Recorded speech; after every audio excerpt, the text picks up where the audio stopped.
ভাৰতত সূচনা হোৱা নৱজাগৰণৰ অন্যতম পুৰোধা স্বামী বিবেকানন্দই দেশ গঢ়াৰ কামত ব্ৰতী হ'বলৈ যুৱ চামৰ প্ৰতি আহ্বান জনাই কৈছিল, অতীতৰ গৰ্ভতে ভৱিষ্যতৰ জন্ম হয়।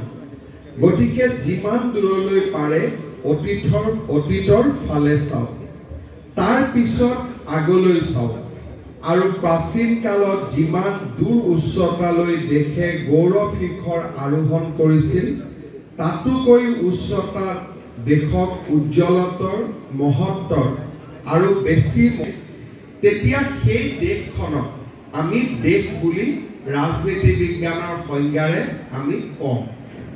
কিন্তু আমাৰ ভাৰতবৰ্ষ নেশ্যন ষ্টেট নহয়। আজি যদি আমি চাবলৈ যাওঁ, আমাৰ ভাৰতবৰ্ষ হৈছে এখন ৰাষ্ট্ৰ, যি এক বিশাল সংস্কৃতিৰ গহ্বৰত জন্ম হৈছিল। আৰু সেইকাৰণে যেতিয়া আমি জিঅ' পলিটিকেল ষ্টেটৰ কথা আলোচনা কৰোঁ, সেই সংজ্ঞাত ভাৰতবৰ্ষ নপৰে, কাৰণ ভাৰতবৰ্ষ যে Jio' cultural state. Jio' cultural state বুলি যেতিয়া আমি ক'ব যাওঁ, তেতিয়া আমাৰ মাজত চিন্তাৰ প্ৰশ্ন হয় যে why we are a geocultural state. Nation state বা ৰাষ্ট্ৰৰ জন্ম হয় সংবিধানৰ স্বীকৃতিৰ পৰা, আৰু সেই দিশৰ পৰা সন্মানীয় বিধায়ক গণেশ লিম্বু ডাঙৰীয়া, অসম ৰাজ্যিক পৰিবহণ নিগমৰ অধ্যক্ষ শ্ৰী পল্লৱ লোচন দাস ডাঙৰীয়া, ত্যাগবীৰ হেমবৰুৱা মহাবিদ্যালয়ৰ অধ্যক্ষ ডক্টৰ অজিত হাজৰিকা ডাঙৰীয়া, সভাত উপস্থিত বিশিষ্ট নাগৰিকসকল, এই মহাবিদ্যালয়ৰ অধ্যাপক অধ্যাপিকাসকল, প্ৰাক্তন ছাত্ৰ ছাত্ৰীসকল আৰু উপস্থিত ছাত্ৰ ছাত্ৰী বন্ধু বান্ধৱীসকল, উত্তৰ অসমৰ শৈক্ষিক ক্ষেত্ৰখন সমৃদ্ধ কৰি অহা এই গুৰুত্বপূৰ্ণ শিক্ষানুষ্ঠানখন যিগৰাকী মহান ব্যক্তিৰ নামেৰে নামাকৰণ কৰা হৈছে, সেইগৰাকী পুৰোধা ব্যক্তি হেমবৰুৱা দেৱে সমগ্ৰ জীৱন ৰাইজৰ সেৱা উৎসৰ্গা।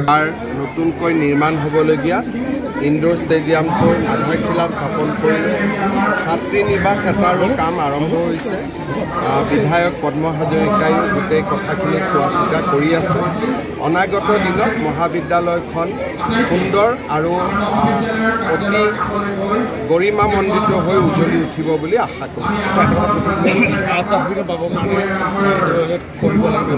আজিকালি UGCয়ে এখন কলেজত অট'নমাছ কলেজৰ মৰ্যাদা দিয়ে, আৰু অট'নমাছ কলেজৰ মৰ্যাদা দিলে লাহে লাহে কলেজখন বিশ্ববিদ্যালয়ৰ ফালেও আগুৱাই যায়।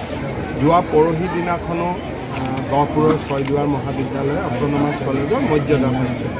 আমি বিচাৰোঁ যে অসমৰ প্ৰত্যেকখন কলেজে নাকত যাতে ভাল এটা গ্ৰেড পাব পাৰে, আৰু মহাবিদ্যালয়সমূহ লাহে লাহে যাতে অট'নমাছ হ'ব পাৰে।